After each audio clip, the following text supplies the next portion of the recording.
Willkommen zurück hier bei Retrocache Sinnlose Let's Plays zur zweiten Folge mit Wayne on your Parade. Wo wir dürfen reinschauen.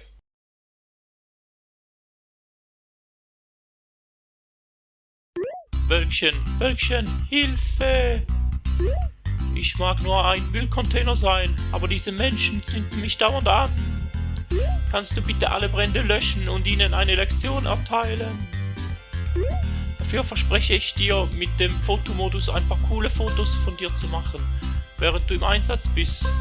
Achte auf den Hinweis auf deinem Bildschirm, sobald er erscheint. Lösche alle Brände und durchnässe alle Menschen. Okay.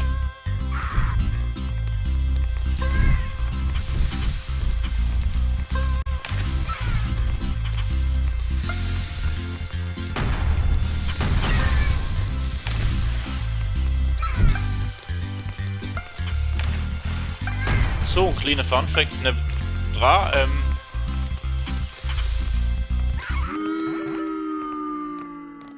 Da ist zum Beispiel das Symbol, wo kommt, wenn er eine Mission nicht geschafft hat. Spielen wir das Ganze nochmal, aber der Funfact ist natürlich ein anderer, den ich euch mit auf den Weg geben, und zwar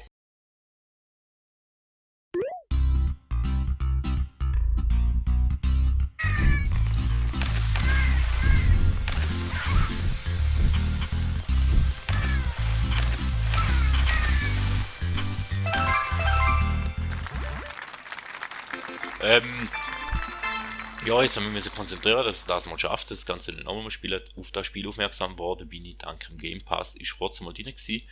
Und dann hat es mein Junior eigentlich vor allem gern gespielt. Und da das im Game Pass drin war, auf der Xbox, haben wir es jetzt mittlerweile auch auf der Switch gekauft, weil es der Junior halt auch gerne auf der Switch zwischendrin mal spielt. Und es ist natürlich auf allen Plattformen mal erschienen. Auf der PlayStation Plattformen ist es verfügbar sein im Store und auf der Xbox und natürlich auch auf der Switch, da wo ich sie jetzt spiele.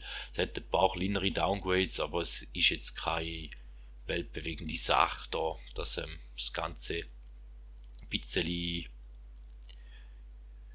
grafisch ein bisschen abgesetzt worden ist, weil grafisch ist ja eh nicht das überragende Spiel, von dem her, ja.